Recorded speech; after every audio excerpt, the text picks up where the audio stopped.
The wine hit my chest with a splash loud enough to silence the room. Merlot, 2009. A good bottle, wasted. The glass fell to the floor, shattered. My blouse clung to my skin, deep red spreading across the white silk like blood. She stood over me, smirking. My daughter, my only child. She poured it slowly, deliberately, like she had rehearsed. In front of the children, in front of the family, in front of the man I once called my husband and the woman he left me for. The room was dead silent. No one moved. And I didn't say a word. Not then. Not yet. I raised her alone. 3 jobs, 2 degrees, 1 barely functioning heart held together with caffeine and obligation. I gave up everything, youth, sleep, ambition, so she could have options. She took them. Took the house I worked 3 decades for. Took the college I couldn't afford. Took my last name and smeared it in rooms I'd never walk into. Still, I loved her. Even when she rolled her eyes at my advice. Even when she stopped visiting unless there was a check involved. Even when she said, "You were never a real mother, just a martyr looking for credit." I loved her. Right up until Christmas night. I knew something was off the moment she walked in. Too bright, too loud, too overdressed. She kissed me on the cheek, but her eyes were cold. There was tension in the air, but no one dared address it. Dinner was quiet. Dessert was worse. Then came the toast. She stood, glass raised, smiled at me like I was prey, and said, "To Mom, may she finally learn when to shut up and let someone else shine." A few nervous laughs. Then the wine. Down my chest, into my lap. My grandson started crying. I didn't move. Not then. Not yet. You see, betrayal like that doesn't happen in a moment. It simmers, builds. She'd been boiling for years, stewing in resentment, entitlement, jealousy.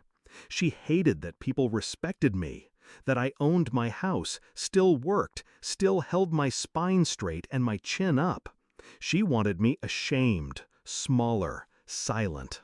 And when I didn't shrink, she poured the wine. That night, after everyone left, after she stormed out pretending she was the victim, I sat in the dark and stared at the empty glass on the floor. Then I stood up, walked to my office, opened the drawer with the will, and took her name off it. She thought she owned me. She thought biology was leverage, that blood was currency. But inheritance?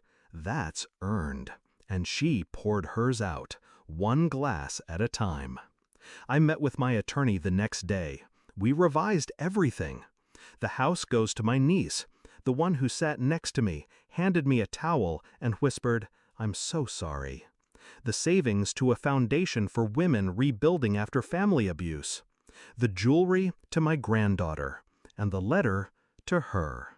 3 weeks later, she called. I didn't answer. She texted, "Can we talk?" Then, "I didn't mean it." Then, "I was drunk." Then, "I was provoked." Then, "You're making a mistake." And finally, "You owe me." I sent her one reply, a photo of the page from the will with her name removed, and beneath it, 3 words, "I owe no one." She showed up, of course, screamed outside the gate, threatened lawsuits, posted vague Facebook rants, told anyone who'd listen that my own mother is abandoning me. But silence is a powerful thing. I didn't feed the fire. I let it burn itself out. They say blood is thicker than water, but so is wine, and once it stains, it never really fades. Every time I look at that ruined blouse, I remember not the sting of humiliation, but the moment I finally chose myself.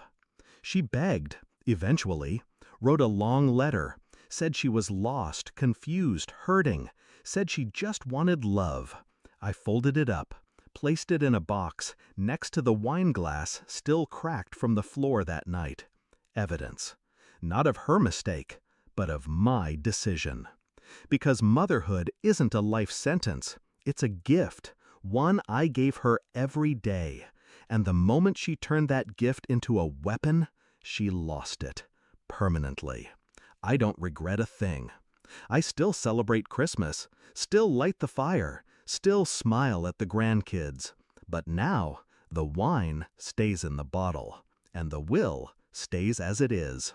Sealed, final. Because forgiveness is free, but legacy, that has a cost. And she already spent hers.